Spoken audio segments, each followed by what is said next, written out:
L'épouse d'un officier de marine est retrouvée morte dans un hôtel au Japon avec des blessures atroces. Elle avait des blessures à la tête, au visage et à la mâchoire. Sa famille a longtemps cherché des réponses, jusqu'à ce que son mari soit soudain accusé de meurtre. Nous discutons des détails choquants avec l'ex-procureur fédéral et vétéran Andrei Charkovski. Il y a eu quelque chose qui a déclenché cela apparemment, n'est-ce pas? Ils sont en voyage dans un hôtel et quelque chose les a motivés. Bienvenue sur Law and Crime. Je suis Elizabeth Milner. Le service d'enquête criminelle de la marine accuse Christophe Olson d'avoir battu et étranglé sa femme, puis abandonné son corps dans leur chambre d'hôtel.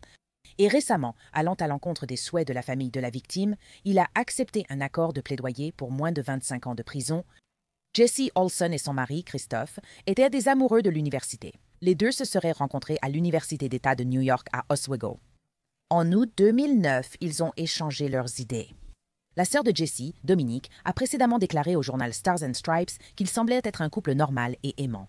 Elle a dit « Nous n'avions aucune idée qu'ils avaient des problèmes. Aucun de ses amis, même sa meilleure amie, ne s'en doutait. » En avril 2014, Christophe a rejoint la marine et serait devenu officier de guerre de surface, selon Stars and Stripes. Il a ensuite gravi les échelons pour devenir commandant en second. Sa carrière l'a même mené à Sasebo, au Japon, où il a été en poste de novembre 2022 à décembre 2023.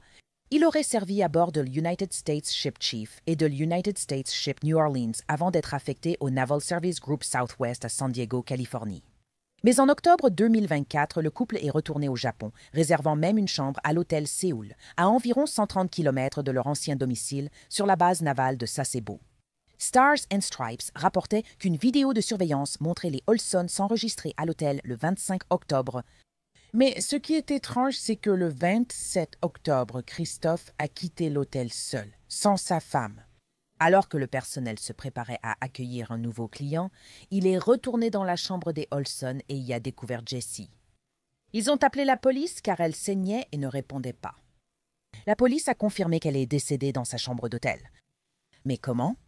Selon sa sœur, la famille a appris que Jessie avait des blessures à la tête, au visage, à la mâchoire et le cou brisé.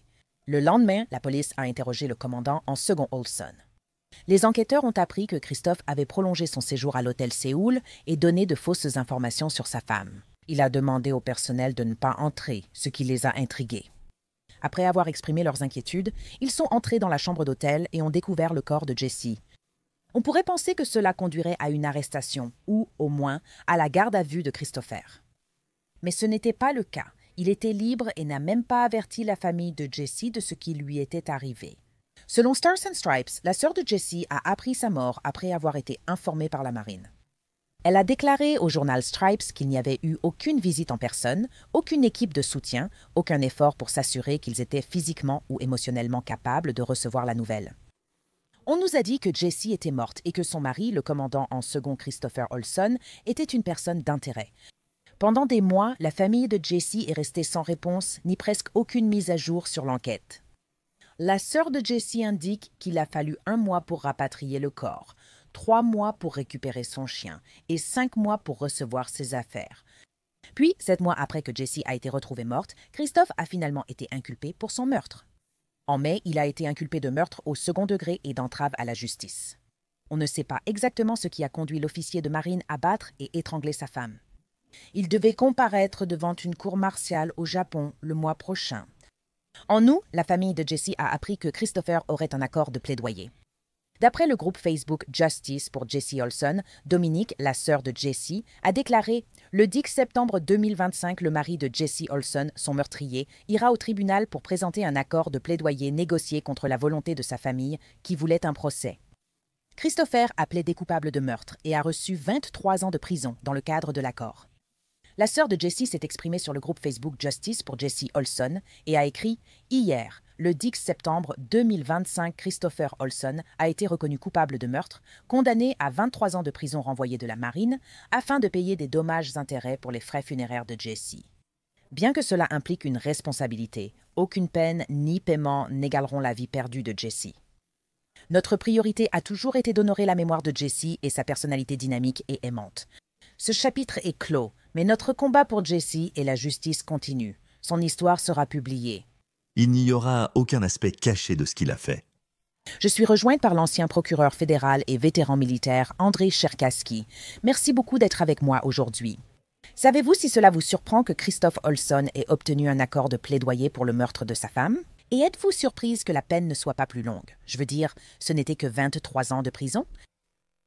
Eh bien, je pense que ce qui est le plus intéressant dans cette affaire, c'est qu'on voit qu'il y a un conflit avec la famille de la victime, qu'il ne semble pas avoir soutenu cela. Et, d'habitude, ce que l'on voit dans les affaires militaires, et j'ai plaidé dans des centaines de procès en cour martiale, y compris les infractions les plus graves comme le meurtre, c'est que le gouvernement, les procureurs dans ces affaires, n'acceptent ça généralement pas d'accord ou de négociation de peine de ce type sans le soutien de la famille de la victime. En fait, il y a une très longue histoire de commandants militaires qui sont ceux qui prennent ce genre de décision à subir des conséquences de carrière relativement graves et durables s'il y a de l'indignation de la part de ces familles.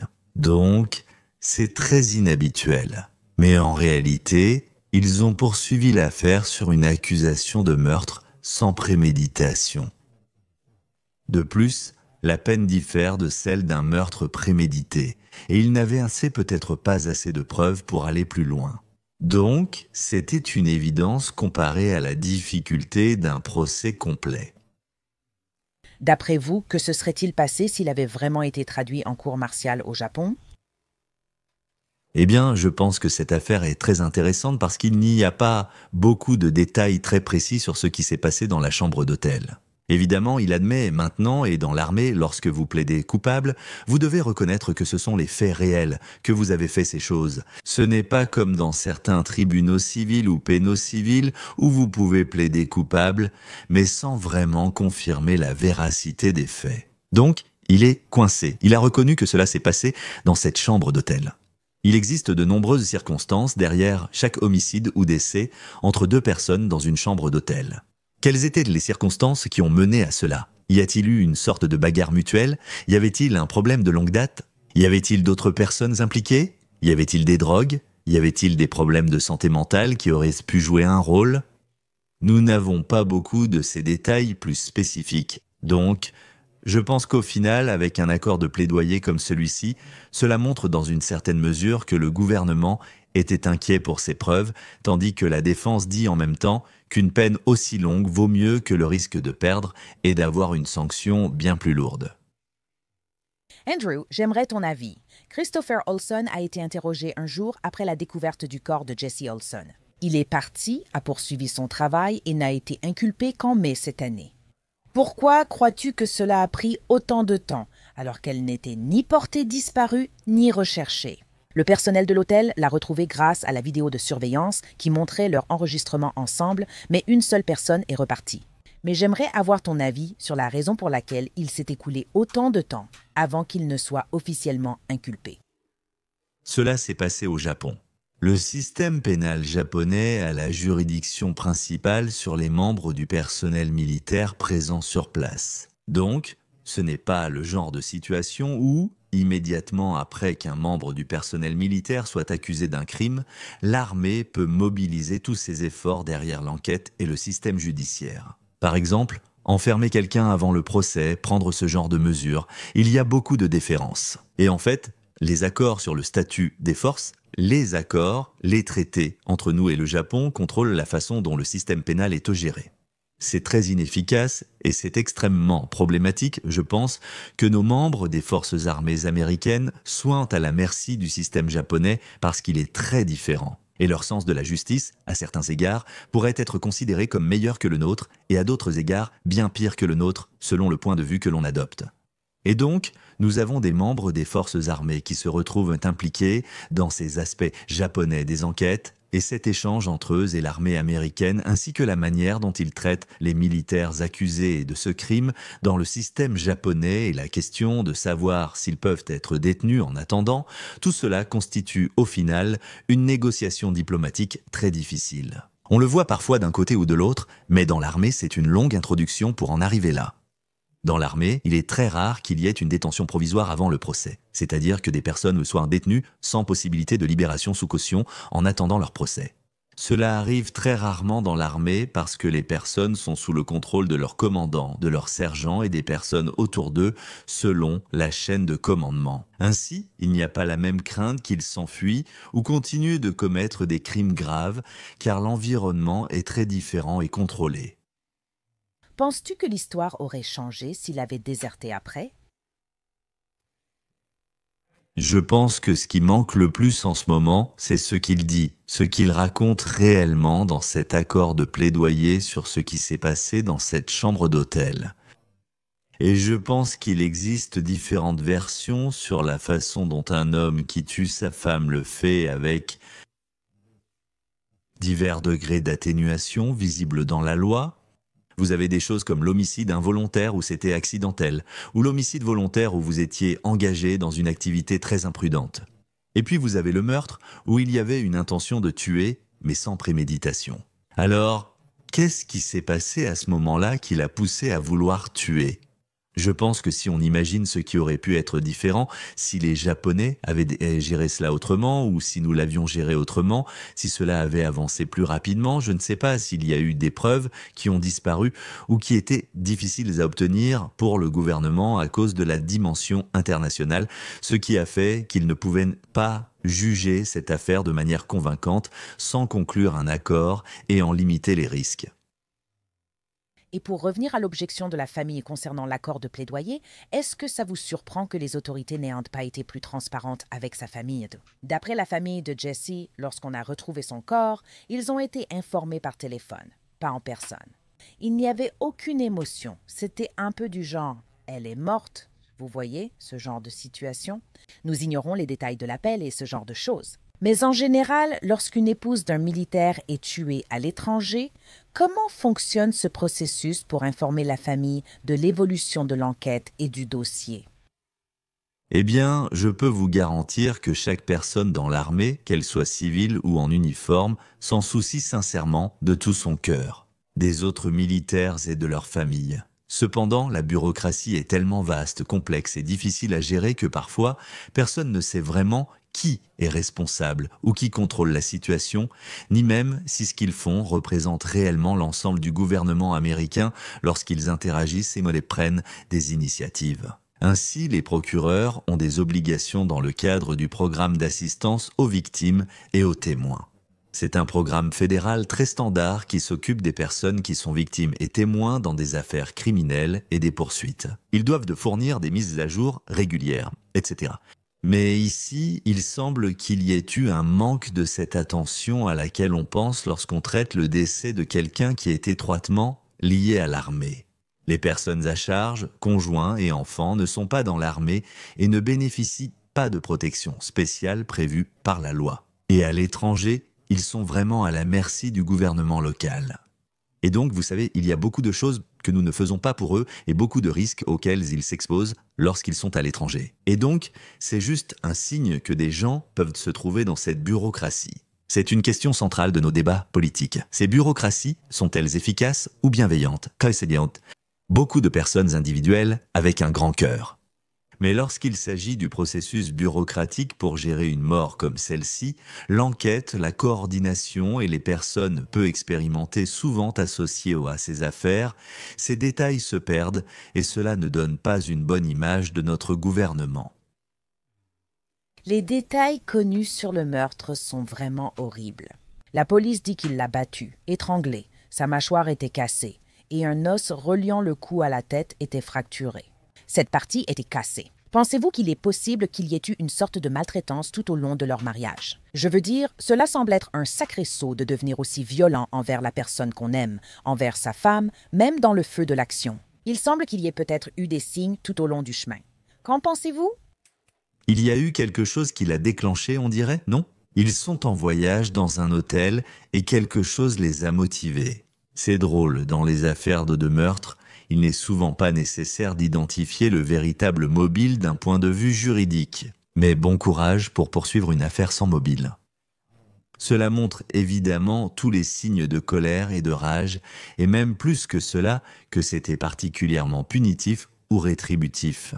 Donc, il y a évidemment une histoire. Nous avons tous des histoires très intéressantes. Et chaque chambre, à coucher en Amérique, entre mari et femme, et puis imaginée dans le monde entier, a des dynamiques si intéressantes que vous n'y croiriez pas. Ça vous épaterait quand vous les croisez dans la rue et que vous apprenez ce qui a pu se passer dans leurs moments les plus sombres. C'est souvent ce à quoi nous faisons face en droit pénal car vous le voyez fréquemment. Cela ne signifie pas forcément qu'un crime a eu lieu. Ce sont parfois les épreuves de la jalousie, de la rage et de la colère qui surgissent, surtout quand on est très proche de quelqu'un. Mais ici, cela m'indique clairement qu'il y avait évidemment un problème de longue date, mais pas suffisamment pour que les procureurs parlent de préméditation. Donc, ils sont allés là-bas, il devait y avoir des preuves, qu'ils s'y sont rendus sans qu'ils pensent qu'il allait essayer de commettre un quelconque crime contre elle.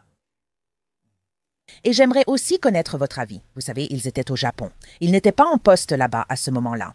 En fait, la famille était encore basée à San Diego à ce moment-là. Donc, il semble qu'ils étaient simplement en vacances ensemble. Peut-être que quelque chose s'est passé, encore une fois, sans connaître toute l'histoire. Je suis aussi curieuse, André. Après avoir plaidé coupable sur une base navale, où, selon toi, va-t-il purger sa peine de 23 ans? 23 ans, je pense que c'est justement la durée à partir de laquelle il ira dans les casernes de l'armée au Kansas. Donc, ils ont des casernes à long terme pour les personnes condamnées à plus de, je crois que c'est 20 ans ou peut-être 25 ans. Donc il y a une chance qu'il soit là-bas, une chance à Miramar, il y a des établissements partout en Amérique. Mais avec une peine de 23 ans, il y a un calcul assez sérieux à faire. De cela, parce qu'à chaque jour de sa peine, il obtient 5 jours de remise de peine par mois pour bonne conduite. Donc pour chaque année, cela fait 10 mois. Et donc ça réduit vraiment la peine dans une certaine mesure. Et puis, il y aura des possibilités de libération conditionnelle auxquelles il aura droit en cours de route, au moins à mi-parcours. Donc, il pourrait purger aussi peu que 12 ou 15 ans, peut-être un peu plus. Mais c'est à peu près ce à quoi il peut s'attendre, environ 15 ans effectivement purgés. Wow! Et à votre avis, pensez-vous que cet accord, cette proposition de plaidoyer, représentait une forme de justice? Pour prendre ce genre de décision, il faut connaître tous les faits, car le diable est dans les détails. Qu'il s'agisse d'un crime, d'une simple mauvaise impression ou d'un acte moins grave que ce que prétendent les procureurs, mais restant un crime, tout se joue dans les détails. Donc, dans ce cas, imaginez que tout allait parfaitement bien entre eux deux. Et puis soudain, elle a reçu un message qui est arrivé et qui disait quelque chose de terrible, peut-être une liaison ou similaire. Et il a été poussé à agir à ce moment-là. Et si les preuves démontraient que c'était boum boum comme ça, là vous parlez d'une situation cohérente avec ce que nous avons vu dans la jurisprudence américaine. Vous voyez des peines bien plus basses dans ces fourchettes de 20 ou 30 ans. Mais si c'est une forme de violence domestique à long terme, et que ceci n'était qu'une escalade qui a complètement dégénéré parce qu'il avait un problème profond, je pense qu'on est vraiment dans le bas de l'échelle. Donc, il faut vraiment mieux comprendre ce qui s'est réellement passé dans cette salle d'audience, et ces dossiers seront finalement accessibles. Et je suis sûre que la famille est impatiente, ou peut-être pas impatiente, mais je suis sûre que la famille veut obtenir plus de réponses aux nombreuses questions qu'elle doit encore se poser. André, je tiens à te remercier énormément pour ton éclairage sur cette affaire. J'apprécie vraiment le temps que tu nous as accordé aujourd'hui. Merci beaucoup. La porte-parole des forces navales américaines au Japon a déclaré à Stars and Stripes que Christopher Olson perdra sa solde et ses indemnités et devra verser plus de 10 600 $ à la famille de Jesse. Merci de nous rejoindre sur Law & Crime. Je suis Elisabeth Milner.